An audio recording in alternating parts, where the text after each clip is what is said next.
Does this sound familiar?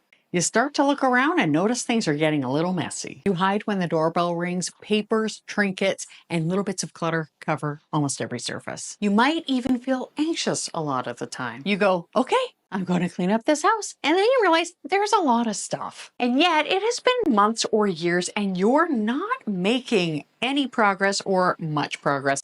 And you might even worry that it will never be clean and organized. I understand this because I have been there. Just look at this basement. And I'm a minimalist light person, but I can still fall into a few traps, and clearly I need to get on top of a couple of things. You may have seen this in a recent tour of my house, and I showed a couple of things that have fallen by the wayside. I'm going to tell you 3 decluttering mistakes that you and I should both be tackling, and you can get that tidy, clean, and decluttered home that feels peaceful and relaxed. Before I tell you about the traps, I want to let you know I am actually going to be decluttering my whole house in October, and I am inviting you to join me. I'm just going to be posting some videos on YouTube for the month of October. There's going to be some other people joining. I'm going to have like a playlist.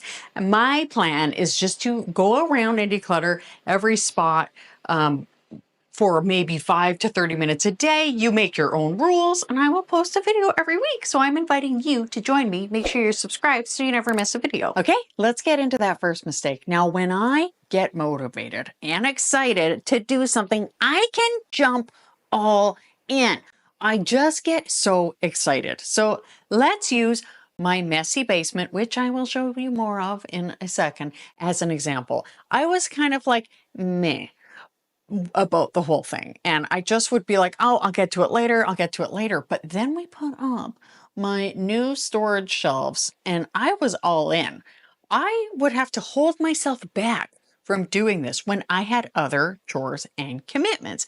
But then I start getting bored. So the new novel and fun part is over. So then I lose interest and I stop. And I'm worried, will things stay messy forever? And one of the things is sometimes I feel like we need to just like harness that excitement and just like do it. But that can be a challenge. Mistake 1 is going all in at the beginning and then getting bored. It's almost like sprinting versus a marathon, except you actually didn't really want to run a marathon anyway. Gotta get ready to run that marathon. Ooh, lasagna. Exactly. Yet you need to find something to keep you motivated to keep running that race. We need something or somebody to keep us accountable. Having an accountability buddy is the best way to do that, in my opinion. So let me and the other creators taking part in that challenge help you stay accountable on YouTube this October. And you can help me stay accountable too, to get that clean home. So let me explain my basement. Okay, so first of all, I have been trying to have a bit of food storage. Plus, I just discovered canning about 3 years ago, and I have my garden, all the things. However, I will can something and then I used to just leave it upstairs, but now I will bring it down. But then I was running out of storage. Things were getting kind of chaotic.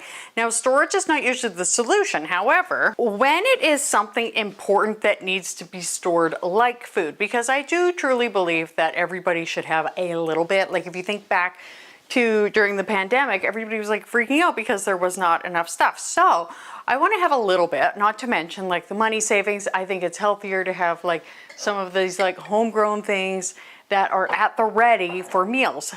However, we needed an adequate way to store it. So I've got these shelves that I just got and I need to organize them. And I'm so excited because I'm going to do that right. Okay, so the second mistake, it might feel very familiar. I don't know about you, but so often I plan to get stuff done, but then something else comes up. I have 3 kids. 2 of them live here. My eldest is at university and I miss him so much. And just when life is busy, he's only in Vancouver and I'm on Vancouver Island. So it's like an 1.5 hour, 2-hour ferry ride. He will come home, which I love because I miss him so much, but it's a lot. Like it's just a lot, right? And we also foster kittens in the summer, and that means vet appointments, pickups, drop-offs, lots of snuggles. I also have a huge garden. I have my business. I work the odd nursing shift, etc., etc. And that's just my life. Like, honestly, you have stuff in your life too. And I am often talking to women who are over age 40, and whether you can relate to my stuff, or maybe you're retired and you're busy volunteering or whatever, you're still involved, we can find life totally overwhelming. Even if you don't have a super busy life, if there's a task that we don't feel like doing, maybe cleaning or decluttering, it will slip lower and lower down the priority list. And before you know it, 5 years have gone by, your home is no better off, you're frustrated by the piles of National Geographic. Mistake two is not making it a priority and ensuring that there is time to actually get it done. And this is why I schedule stuff in. I am just saying this challenge would be great because the goal is to do it every day. Just saying. I use my planner, and this helps me never forget anything because it's in there. And I talk about my planner all the time, and people will say, well, I lose my planner. And I get that. I used to lose it all the time, but I use it so much. I literally carry it from room to room. Actually, that's not true. It basically is in my office or it's in the living room. Occasionally it makes it to my bedroom. So maybe just try to keep it to a couple of rooms. But for me, it's in one of those two spots. And if you're on a live stream with me, I'll always be like, oh, I don't have my planner here. I will link my favorites below, but I find my planner very, very helpful. I may have never mentioned this before, but I also have a terrible memory. And my his memory is worse. I have ADHD. I completely lose track of time and priorities all the time unless I write it down. So this helps me get those things that I need to get done. Let's take a little intermission. You can just watch me go ahead and work and organize and declutter this space while I explain to you real quick. So like I said, it is so handy to have a friend and just say like, hey, I'm going to run down and I'm going to like declutter the basement, or hop on the Facebook group, or I have my group coaching or one-on-one programs where we really rely on accountability, and it's really handy. And of course, like having a plan, scheduling things in is my very favorite thing in the world to do to get things done, because if I don't schedule it, it's not going to get done. However, another great thing that I like to do is if I know I'm going to be decluttering a space and maybe I'm not getting it to it just yet, if I go in there, and I did this with my closet too, is I will be aware of what I am. I'll be like, okay, I'm definitely not going to be keeping that. I'm not going to be keeping that. I'm going to do this. I'm going to do that. And I mean, you might be the type of person where you go ahead and you pull that stuff out right away, which, you know, good for you. But for me, instead, I know I'm going to get it done. What I will do instead of doing that right away is just know how I'm going to do it. So with this basement pantry, for example, I knew what I was going to do. I knew that I wanted to get these shelves filled with my beautiful canning stuff, which is honestly so fun.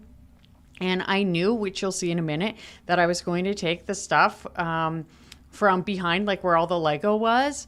I was going to take that food and put it on the other shelf. And oh my gosh, just you wait until you see the after. Oh, every time I go down there, I'm like, oh my gosh, I love it. But anyway, it's just great to have an idea of what you want to do. And then like when you are decluttering a space, I find it is really helpful to just be like, hey, this is how I'm probably going to organize it. And I know not everybody has that sort of capacity to know how they're going to do something. And I just knew I was going to put the canning stuff on that one and then the other sort of like more commercially purchased stuff on the existing gray shelf. And then this one, I was just going to declutter, clean up, grab any of the garbage, and just sort of knowing ahead of time, sort of like what the game plan was. And even if you're a planner user like me, or even if you're more of a list maker, or you just do things mentally in your head, I think it is so handy even just to jot down a couple things so that you remember, because like I said, my memory is so bad. I really will just forget something, even if I'm like, this is so obvious, I will never forget this. And then I do. So that's sort of how I put a lot of the stuff into practice. Now stay tuned for the after. Now, the next one is a lot more common than I realized. Do you ever want to start something new, or just to do anything? And then you think, okay, I'm going to do this right. You want the right method, the right donation places, the boxes, etc. And you start watching videos and you start reading books. I'm looking at blogs, and I mean, I love these things. They're all very helpful. I get it. I like it too. But the problem is, this is another form of procrastination. And too much of a good thing is too much, right? And it can stop us from starting, and it can keep us stuck in that mess and clutter. Here is my very best technique to tackle it. Do the research. Totally do the research, but just limit yourself for maybe just an hour a day, something short. And you might not even realize that it's happening when you are inspired and you end up just like going down a YouTube rabbit hole, which I mean, I love. I do it. Hey, like I'm on YouTube. So just stop yourself when you notice it and just say, I'm going to limit myself. Funny story, I had not filmed this, so I had to interrupt my husband and my son when they were watching a movie. But look how great this looks. Oh, and I'm just going to pretend like the rest of the room is clean, but it's not, but it looks so much better. Oh my gosh, yay. Coupled with scheduling things in and having an accountability partner, you can be decluttered in no time. Say, by the end of October, your home will be ready for the holidays, especially if you avoid these mistakes. And what about where to start or the questions to ask? This can be totally overwhelming too, and it can stop us in our perfectionism and procrastination tracks.